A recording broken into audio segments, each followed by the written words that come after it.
Yeah, no, obviously very pleased. I thought it was, as I said after the game, I thought it was our best performance in a good few weeks. I thought defensively we were sound, stopped a lot of counter attacks, and I thought our possession at times was good. We had some lovely passages of play, got in behind them a couple of times. So no, I think to play the way we did was very pleasing, and equally against a team like Richmond who have been on such a strong run as well. I think we can be very pleased with the performance. Not sure how much of St. Louis you've been able to see yet. The team that you played 4 times last year, Yeah. twice this year. How are they a different team from even when you played them back in May?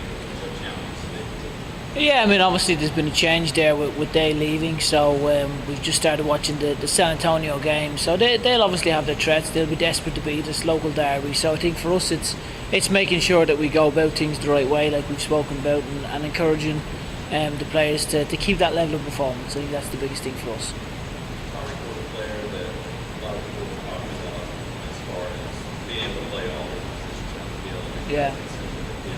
Center defense. Yeah. Yeah.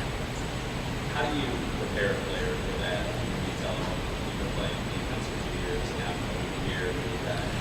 Well, I think Tariq's got such great character and such a great mentality. I think the biggest thing for us is the trust that and belief we have in him. You know, I think he's someone that can play a number of positions and has done so throughout the course of the season. And again, it's a credit to Tariq that he has the ability to play in three different positions. It shows his game understanding, his attitude, his mentality.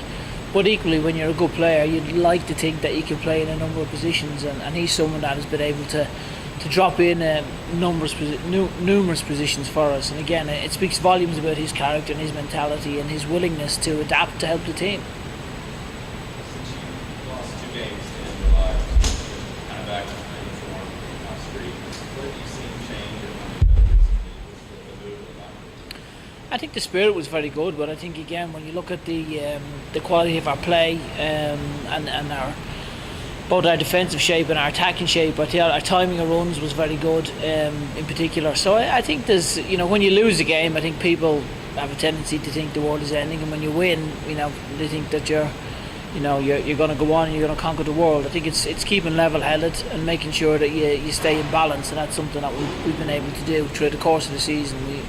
We sit down and we have our routine and we stick to our routine. It seemed like during the hottest parts of the year, you were getting the players a lot of rest. I feel like you were doing that at the time to kind of get the payoff this time of year. So Yeah, I mean, I think again we've got good competition with the guys that we have. I think that's the biggest thing. It's making sure that we max out our squad and ensure that we get the most out of all our players, and that's something that we've done throughout the course of the season. You know, I think at this stage of the season, when you're going Saturday to Saturday, I think training becomes important. Level of performance is obviously important, but for us, I think it's when you've got the competition that we have. Once you get the shirt, it's down to you to keep it. You know, and that's something we've been speaking about. And as I say, the guys have been great, really from the first day of pre-season. They've taken on board the things that we've spoken about, and they've been able to go and get after things the way we want to. I mentioned Tara being one change recently.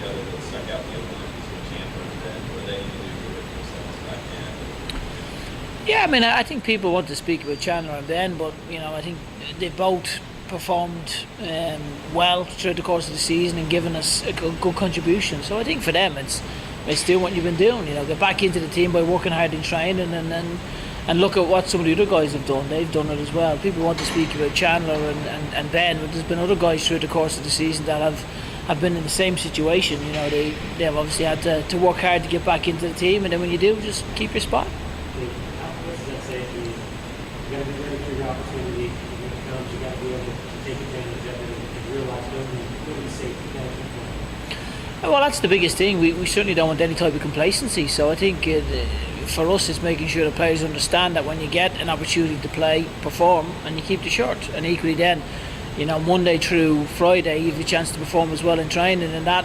plays into what we decide on a Saturday as well. So I think for us, we've sort of been very consistent throughout the course of the season with the guys about our message and what we try to do. And again, it's when you're in the team, keep a hold of the shirt. You know, when you're not, you need to work hard to get in the team.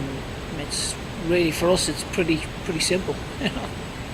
You kind of talked a little bit about that long streak that you guys, it didn't seem like you guys could lose again. So really things seemed off a little bit. Is there just such a thin line between winning and losing when you're at a level like this?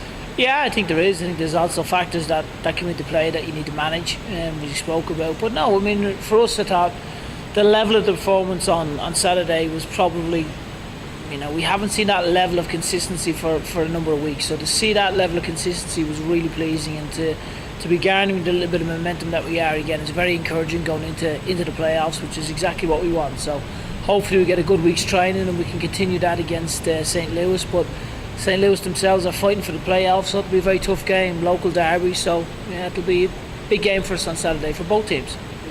This past Saturday, was that a great game to kind of show you guys and say, look, this is what we're looking for? Yeah, I mean, I think it's sort of, for us, it sort of reinforces the message that we've been sending out to the guys and for everyone really to play to that level against a team that have been so hot is really, really encouraging and really pleasing. So again, it's making sure now we continue from that and don't spend the week patting ourselves on the back. It's, we go again, we work even harder and get after it again for Saturday. Great talk on Saturday about hopefully getting another national team call up. Have you seen anything different from him since he's come back? No, I think he's obviously taken on board, some of the things we've spoken about before he went away. I think for Greg, it's obviously his development is the priority. So for him to have sort of developed so quickly, if you like, to go from 18 months a kid from Mercer College to now an international goalkeeper is fantastic. So when you get growth like that, it's managing it and understanding sort of how you've been able to develop and then capitalising on that. So I think for us it's having good conversations and good communication with all the players and making sure that they're on the path that we want them to be on. And he's one of the guys that has been very open to all the instruction he's got, and he's a pleasure to coach. So he's someone with a lot of respect for. Cheers guys, thank you very much.